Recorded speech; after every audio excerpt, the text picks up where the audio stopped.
Pagi Pak Anggito yang terhubung via virtual. Selamat pagi Mas Demis dan juga selamat pagi Dina. Kita tentunya akan membahas terkait rupiah digital begitu ya di pagi hari ini, yang mana juga sudah isunya sejak lama, tidak baru-baru ini, tapi juga gaungnya ternyata disahkannya di waktu depan atau di tahun 2024 nanti. Sebetulnya apa sih Mas Demis yang perlu dicermati begitu ya oleh masyarakat, khususnya karena memang masyarakat saat ini sudah terbiasa sebetulnya dengan e-wallet atau dompet digital, nantinya ada rupiah digital. Apa perbedaan karakteristiknya Mas Demis? Oke, mungkin cara membedakannya adalah kalau misalnya uang yang selama ini kita paham sebagai digital, misalnya entah itu di e-wallet atau di rekening bank atau kita transfer cuma angka-angka aja, itu sebenarnya adalah perwakilan dari uang fiat, uang kertas, uang logam. Jadi di balik kita cuma transfer angka, di baliknya itu bank itu ada uang nyatanya gitu, ada uang fisiknya. Nah kalau rupiah digital ini nggak ada bentuk fisiknya, jadi dia cuma murni bentuknya digital aja gitu. Nah ini yang lagi hampir semua bank sentral di seluruh dunia lagi mencoba mencari cara agar ini bisa digunakan selain uang fisik tadi. Artinya kalau misalnya murni digital, bank kan jadi nggak perlu ngeluarin uang untuk cetak kertas, cetak logam, dan karena itu digital juga penggunaannya simple gitu. Nggak ada ya mungkin ya misalnya bank nggak perlu punya berangkas besar atau nggak ada lagi misalnya yang kita harus nunggu, kan transfer suka gagal tuh kan, di belakangnya juga suka bermasalah. Atau yang juga mungkin salah satu yang kunci banget adalah misalnya bantuan tunai langsung. Selama ini kan bantuan tunai langsung kan harus ke kantor pos, ngantri, ngambil uang, terus dicek satu-satu. Bayangin kalau misalnya semuanya ini murni cuma digital.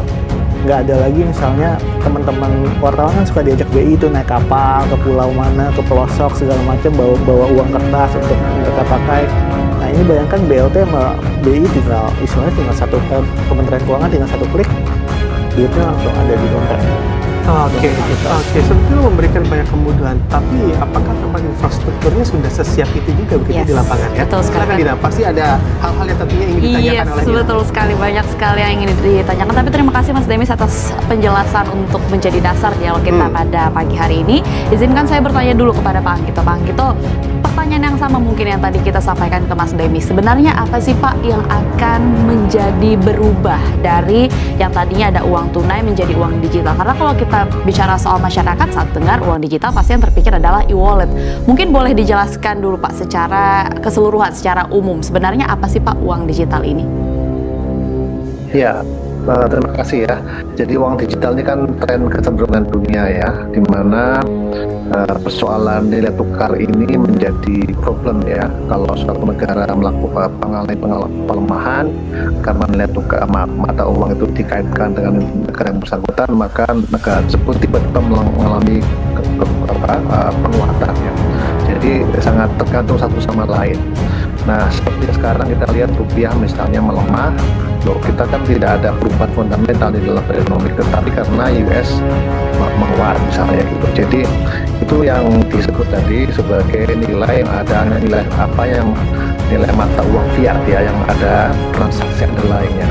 Nah sementara kalau uang digital ini sebetulnya nanti sifatnya cross border ya, jadi diakui oleh bank sentral seluruh dunia. Dan pengakuan itu ya tentu nanti harus disepakati ya di tingkat bank sentral dunia. Bentuknya adalah nilai fisik atau intrinsik lah, zaman dulu namanya itu ya. Jadi tentu itu harapannya akan membuat nilai tukar itu lebih stabil dan juga lebih cross border, lebih transaksinya bisa global tanpa harus menukarkan dengan mata uang yang bersangkutan, bisa dipakai secara digital di seluruh dunia gitu ya, dan tentu akan mengurangi juga tingkat inflasi gitu. Nah, tapi yang sekarang menjadi persoalan adalah bagaimana persiapan dari bank sentral sendiri, apakah sudah siap atau belum. Saya kira yang dilakukan oleh BI sudah benar, yaitu melakukan step by step ya. Kita mulai dulu dua yang sudah ada itu adalah uang digital untuk wallet dalam bentuk e-money dan sebagainya. Itulah sebagai latihan atau kris itu sebagai tempat latihan. Nanti Bank Indonesia tentu akan melakukan sosialisasi yang lebih masif di 2024. Oke, baik. Saya akan mengambil sedikit pernyataan dari Pak Anggito tadi terkait kesiapan Bank Sentral. Dan saya tanyakan ke Mas Demis, sebetulnya seberapa siap juga Bank Indonesia dalam menghadapi tentunya nanti era rupiah digital. Dari segi infrastruktur, lalu dari segi tantangan-tantangan yang ada. Dan paling penting adalah terkait keamanannya, Mas Demis. Karena kita ketahui bersama, untuk masalah keamanan ini, apalagi masalah di keuangan begitu ya, sangatlah vital dengan resiko keamanan. Tadi ya seperti Pak Anggito bilang kan, Bank Indonesia sebenarnya udah banyak melakukan terobosan dalam bidang digital kan. Nah, misalnya terutama kris kan, itu mungkin di dunia baru di Indonesia itu, dan sekarang udah dipakai di negara lain. Lalu juga BI Fast itu kan juga suatu terobosan, artinya ini banyak persiapan untuk Bank Indonesia mencoba mencari cara lain untuk mentransfer uang atau memindahkan uang dengan cara-cara yang tadinya tradisional gitu. Terkait dengan apa yang dibutuhkan keamanan, sebenarnya sistemnya itu sendiri kan ini blockchain ya, Mas Bram. Kalau misalnya blockchain itu artinya nanti apa yang membuat misalnya Bitcoin ya, apa yang membuat Bitcoin itu bisa aman, nggak ada istilahnya, nggak ada bosnya, nggak ada orang yang benar-benar mengawasinya, itu karena kan mereka punya banyak titik. Setiap transaksi itu yang ngecek itu banyak banget, karena nanti datanya itu satu, tapi di tiap perubahan data itu, di semua data itu berubah. Nah, sepertinya nanti yang harus dilakukan oleh Bank Sentral ini untuk menerapkan rupiah digital itu adalah memastikan data-datanya mereka itu yang terpisah di banyak itu semuanya udah kompak nih. Misalnya yang dilakukan oleh Bank Sentral Singapura, menurut otoritas Singapura kan mereka ada yang namanya proyek Ubin. Yang dilakukan oleh pertama mereka ngajak bank-bank di bawah mereka untuk mencoba nih, kita transfer ke sini pakai datanya bareng-bareng. Habis itu nanti mereka baru muncul lagi, oh yaudah kalau misalnya banknya udah bisa buat transfer lintas negara, udah aman, kita coba lagi ke berikutnya, misalnya untuk transaksi di tingkat retail. Nah, sebenarnya soal keamanan data ini lebih ke kesiapannya bukan cuma Bank Indonesia, artinya semua bank-bank yang ikut memproses rupiah digital ini juga harus siap gitu. Oke, baik Mas Demis. Mungkin pertanyaan yang sama untuk Pak Anggito. Kira-kira bagaimana pendapat Anda terkait dengan keamanan cyber apabila memang rupiah akan didigitalkan gitu? Dan mungkin kalau tadi Pak Anggito sudah menyebutkan sejumlah dampak positif, salah satunya adalah inflasi lebih terkontrol. Mungkin boleh disebutkan kira-kira dampak negatif apa yang kemungkinan akan terjadi atas perubahan ini yang perlu diantisipasi oleh sejumlah pihak. Silakan Pak Anggito. Ya, jadi tadi sudah disebutkan beberapa bank sudah melakukan transaksi berbasis chips ya, seperti Flash BCA, PC BRI, MAP juga punya, lalu ada Link Aja, OVO Cash, GoPay, dan Shopee Pay itu sebetulnya adalah suatu persiapan ya. Nah, sekarang yang uang digital ini dikeluarkan oleh Bank Indonesia ya, jadi tetap dalam pengawasan Bank Indonesia.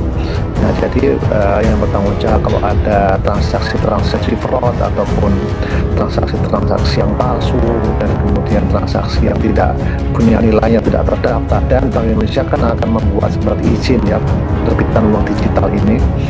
Tapi yang saya belum tahu adalah apakah di Undang-Undang Bank Indonesia atau Undang-Undang Uang itu sudah termasuk dalam uang digital ya. Kalau sudah tentu tidak ada masalah dari sisi regulasi. Kalau tidak memang harus ada undang-undangnya, karena ini kan menyangkut hajat untuk orang banyak ya. Tetapi yang akan menjadi sangat menentukan itu adalah regulator sendiri, pengawasan, dan juga adalah infrastrukturnya ya, karena itu harus ada transaksi melalui elektronik. Nah, itu keamanan dari transaksi elektronik ini kan bisa dihack, bisa ditipu dan sebagainya. Nah, itu saya kira BI sudah pengalaman dengan kris ini ya. So far kris ini lancar dan bagus, cuma dia memang beda ya, karena dia ada underlyingnya yang disebut sebagai uang fiat itu ya, tapi sekarang kan betul-betul uang intrinsic. Nah, itulah yang akan menjadi tantangan baru ya. Tapi saya yakin kalau ini step by step tidak sekaligus ya. Dan tadi ada beberapa mitra-mitra juga diberikan izin oleh Bank Indonesia untuk menerbitkan ini, kemudian diawasi dengan ketat dari waktu ke waktu, dan kemudian antara bank sentral di negara-negara ASEAN dulu, mungkin di G20 dan seluruh dunia itu lalu IMF dan sebagainya, itu bisa memberikan regulasi yang harmonis ya antara negara.